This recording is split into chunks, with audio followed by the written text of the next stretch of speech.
ये फायदा हो। पूछा का अब लगो रहता इतना लोग थोड़ी लगता कौन चीज के हुआ आ जाए बहकत मिलाई, लेकिन बैठकी है बहुत बढ़िया होने सकी सुने थे मिलल हो। तो कहो तोहार नचनिया खाली तोहरे गौले पर नाचल का हम नचिए। अरे पैसा दिले में तो नचिया हमारी में।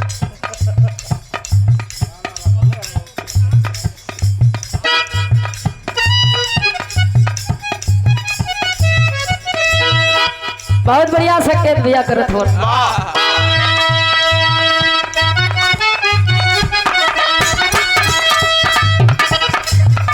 वैसे और तुहार सट्टा बढ़ जाए। अरे सट्टा का रोजगार बढ़ गया उनका।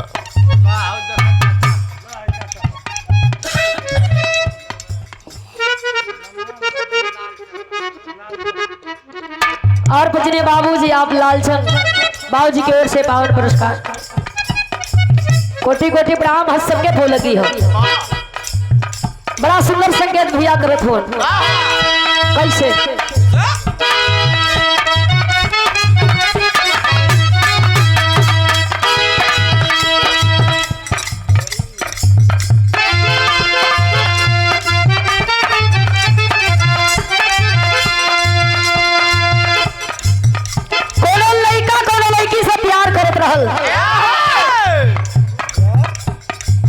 जोले लड़की लड़का से बतियावत रहल, पहले लड़का बड़ा रंगदारी झारत रहल, खूब रंगदार बने। आज जब लड़की मोबाइल बंद कर दिलस कि जो ठीक तरह से बतियाओ, तब बुझाई लड़का के कि हमसे रंगदार तो उहे बिया, हम तो खाली हवा पानी बनावत रही है। लड़का अपन दुख कहता का कहे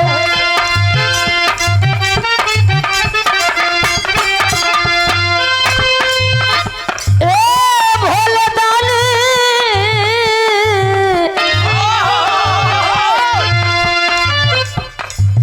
बड़ा परेशानी में पानी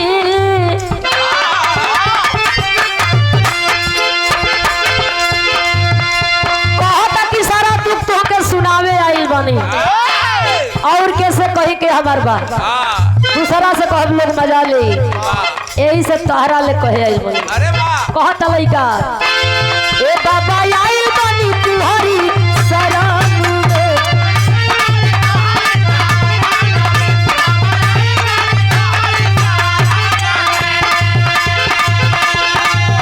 सब दुखवा तोरा दिले के मांग दे।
रहे नहीं पता होला दिलवा से खेला,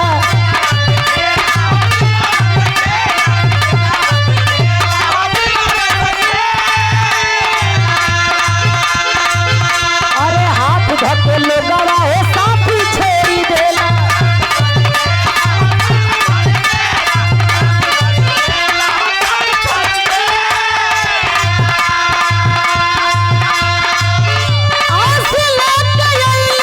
रौरा दुआरी बाबा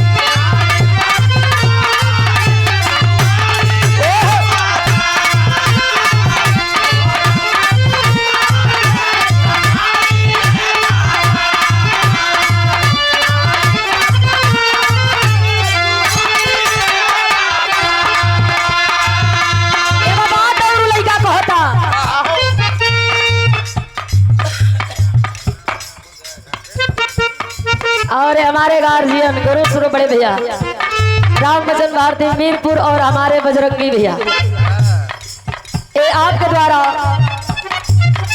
चौथे पांचवें बार का पुरस्कार सम्मान किया गया। भैया के कोटि कोटि प्रणाम, सबके बोल की जय बहन मुग्धाई बा, आशीर्वाद तो चाह रही। ये खाली नाम को बजरंगी ना वो साचो कई बजरंगी हो। उन लइकवा कहता हमारा दिल के बना तो हर दिल में जानता।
हमके चाहे मारा चाहे हमारा के डांट लो।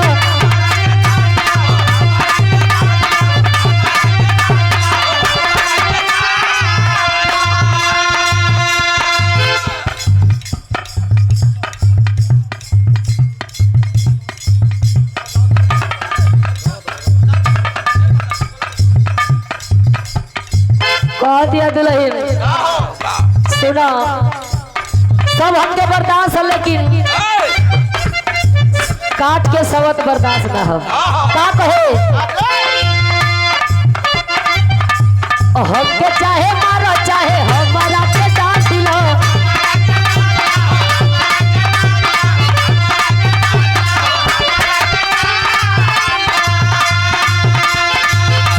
आपके तनरुआ राजा हमारा बजाई लो।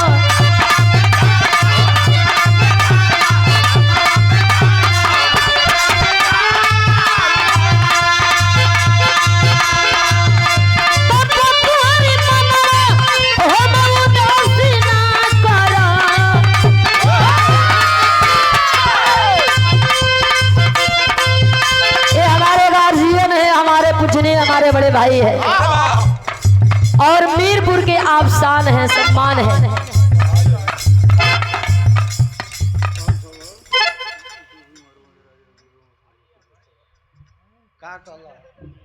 और ये फरमाइश डूब मरब ए राजा यही बाजे पूर्व के देश डूबी मरब हुए सैया यही बाजे पूर्व के देश।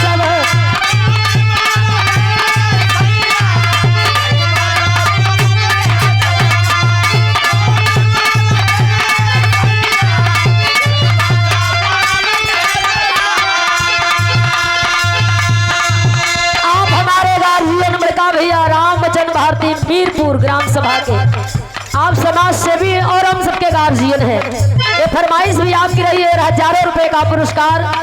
और जो इलाहाबाद रेलवे में कार्यरत है हमारे शिवमुनि भैया और हमारे दया शंकर भैया और पूर्व प्रधान राम ज्ञान राजभर जी, ये सब लोग एक हस्ती है। हमार बदे लोग समय निकल रही कम बात बा।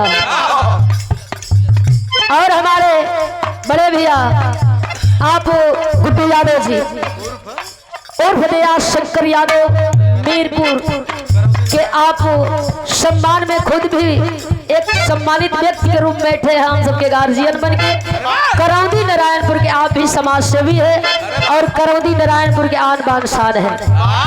हर साल कार्यक्रम भी होता है और हम जैसे कलाकार को आप बुलाते हैं, अपने दरवाजे पर आप सेवा करते हैं। फिर 24 तारीख को जाना है।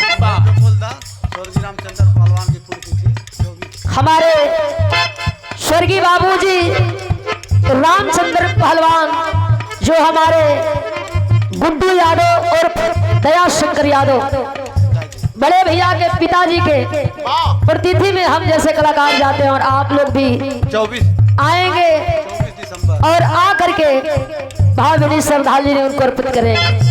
24 दिसंबर को 3 में ही कार्यक्रम होता है। सुबह से कार्यक्रम 8 बजे से और शाम 5 बजे तक चलेगा। ये हजारों हजार रुपए का पुरस्कार हमारे सभी गार्जियन की ओर से कोटि कोटि प्रणाम। सबके बोले की जय भीम नमो बुधाई।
और ये जय साहब की पत्नी है गुड़िया और ये हमारी सिस्टर है और जय साहब मऊ से और जय साहब की आप धर्म पत्नी गुड़िया देवी जी ये आपके द्वारा हमारी सिस्टर है सोनमती और जय साहब की आप सिस्टर हैं सोनमती देवी जी आपकी ओर से ये पावन पुरस्कार देकर के सम्मान किया गया। कोटि कोटि प्रणाम। सबके बोले कि जय भीम नमो बुधाई। आशीर्वाद के साथ रहे।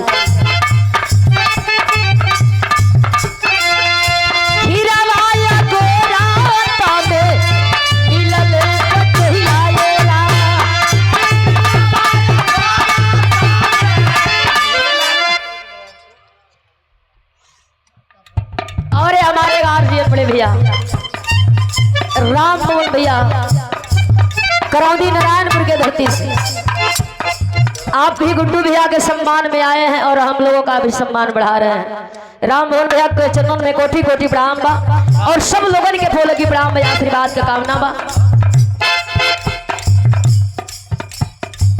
ये सम्मान भरा पुरस्कार श्री नगर चकरा टेंट विशेष आकर्षक टेंट ये डेकोरेशन जो हुआ है इससे भी बेहतर आप लोग अपने दरवाजे का डेकोरेशन करा सकते हैं टेंट के माध्यम से। हमारे गार्जियन का तो नाम नहीं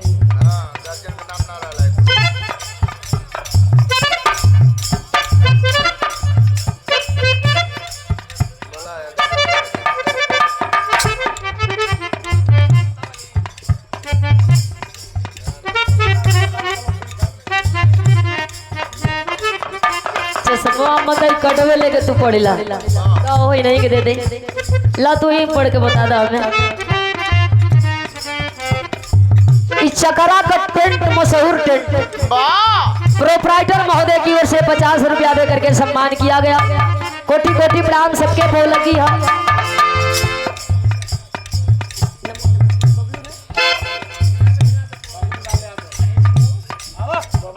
और हमारे संगीत कलाकार सम्मानित राम केवल यादव जी के आप शिष्य हैं बबलू लाल यादव जी। बहुत बढ़िया कलाकारी और कलाकारी कोई के बखरे न होला। हमान से भी आप बढ़िया गाएं, सुंदर गाएं, सुरीली आवाज आपको होके हर मोड़ पर आपके सफलता मिले, जीवन जिंदगी में चार चांद लेके बर्तनी ताली आप लोग बजा दें।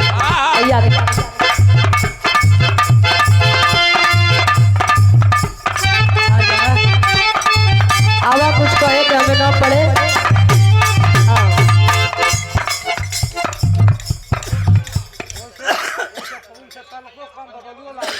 अच्छा, और हम जहाँ तक सुनने माने कि बबलू भी बहुत बढ़िया नाचे, सही है का?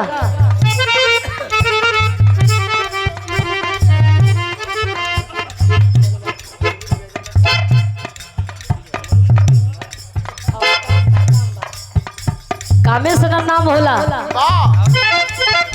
बिना काम के कोई पूछत हमार का गरज बा कि हम बोलौती,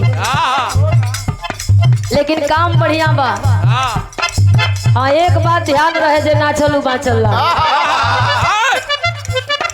और ये हमारे भैया की ओर से हजारों रुपए का पुरस्कार, कोटि कोटि प्रणाम, सबके बोलगी आशीर्वाद का कामना।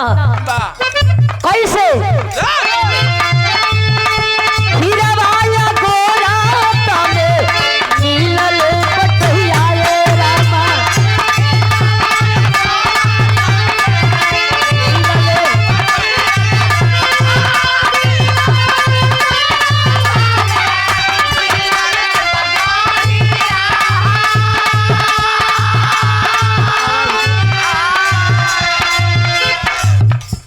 इनके बतावे के हो कि का करे के हो।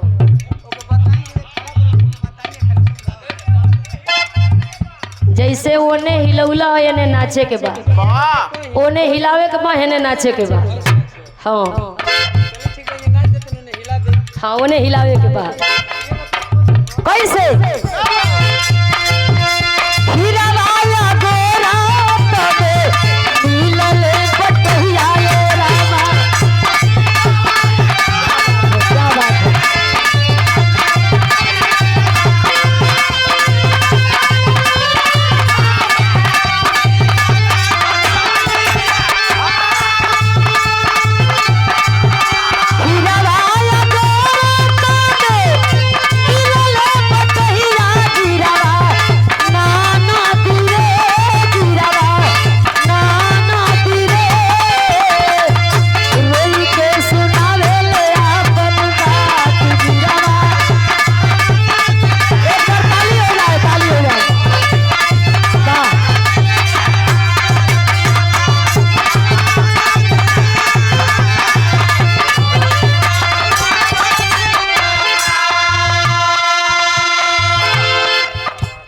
बहुत बढ़िया, बहुत बढ़िया।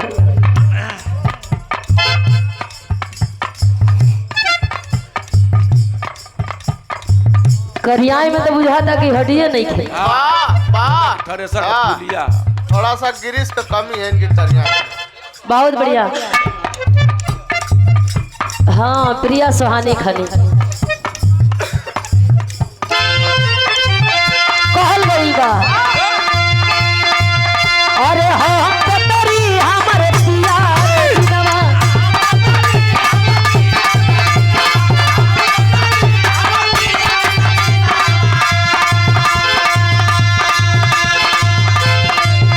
अरे हम पतरी हमरे राजा नगीना,